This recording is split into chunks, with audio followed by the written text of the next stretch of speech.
जिन साथियों ने हमारे 2017 का घोषणा पत्र पढ़ा होगा, 22 का घोषणा पत्र पढ़ा होगा, वो जानते रहे होंगे कि हम लोग माताएं बहनों को 3,000 रुपए देना चाहते थे। गरीब बेटियों को पढ़ने के लिए विद्याधन दे रहे थे 20,000 रुपया।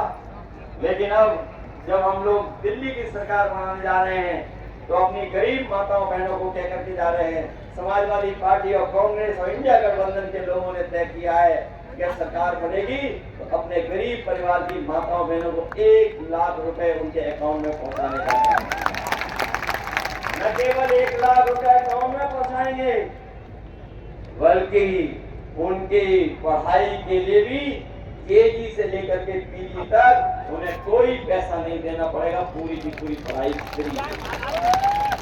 जब समाजवादी सरकार थी तो एम्बुलेंस भी चला दी थी हम लोगों ने। एम्बुलेंस गांव-गांव पहुंच करके मदद करती थी। जिला अस्पताल को भी बेहतर कर दिया था। कई अस्पताल भी बनना शुरू हो गए थे। लेकिन जब से समाजवादी सरकार गई है, एम्बुलेंस तो खराब की है, लेकिन अस्पताल में अब गरीब का इलाज नहीं हो पा रहा है। न दवाई है, न इलाज है, न इंतजाम है। इसलिए गरीब परिवार के लोग कहते जा रहे हैं कि समाजवादी पार्टी इंडिया गठबंधन तय किया है कि आने वाले समय में सरकार बनेगी तो अस्पतालों को, मेडिकल कॉलेजों को इस तरह बनाया जाएगा जिससे हमारे गरीबों का इलाज पूरा का पूरा फ्री होगा, एक भी पैसा उन्हें देना नहीं पड़ेगा।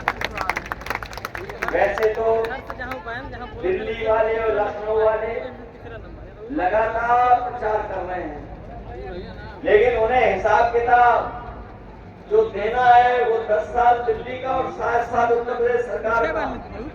बताओ कितने साल से सरकार है बीजेपी की। अगर दिल्ली की 10 साल की है और उत्तर प्रदेश की 7 साल की सरकार है तो बताओ कितने साल हो गए सरकारों में इनको। लगभग 17 साल सरकार में हो गए। बताओ 17 साल की सरकार में अगर किसी के गरीब के जीवन में कोई बदलाव आया हो तो बता दो सरकार की तरफ कोई बदलाव नहीं आया। और जहां बेरोजगारी बढ़ाई, महंगाई बढ़ाई और महंगाई आसमान पे पहुंचा दी, कोई कल्पना नहीं करता था कितनी महंगाई बढ़ जाएगी, महंगाई यहां तक पहुंच जाएगी। न केवल महंगाई बढ़ाई बल्कि हमारे साथियों को याद होगा कि समाजवादी सरकार थी तो पुलिस को चलने के लिए 100 नंबर देने का काम हुआ। और 100 नंबर इसलिए दिया था कि दूर दराज अगर कहीं कोई घटना हो जाए, कोई तकलीफ परेशानी में उलझ जाए तो वो फोन मिलाए और पुलिस उसकी मदद के लिए पहुंच जाए। लेकिन हमें देखने को मिला है जब से 100 नंबर वाली पुलिस की गाड़ी सरकार ने 112 कर दी, हमारे पुलिस के भाइयों को भी लगा कि उन्हें भी अपना रेट बढ़ा देना चाहिए। बताओ रेट बढ़ा दिया कि नहीं बढ़ा दिया। हम अपने खाकी वर्दी पहने भाइयों को भी सावधान करने आए हैं। अभी तो फौज की नौकरी हुई है 4 साल की। अगर बीजेपी की सरकार आ गई फिर खाकी वर्दी वालों की भी नौकरी 3 साल की हो जाएगी। कभी कभी पत्रकार साथी पूछते ये कैसे संभव है। हम उनसे पूछते हैं बताओ क्या आपको पता था कि हवाई अड्डे बीजेपी बेच देगी? क्या आपको पता था कि बंदरगाह बेच देगी बीजेपी? क्या आपको पता था कि बैंकें बिक जाएंगी? क्या आपको पता था कि सरकारी नौकरी संविदा पे चली जाएंगी?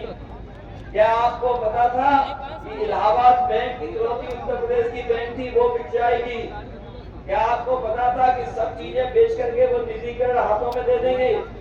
क्या आपको पता था कि जीएसटी लागू करके हर चीज महंगी हो जाएगी?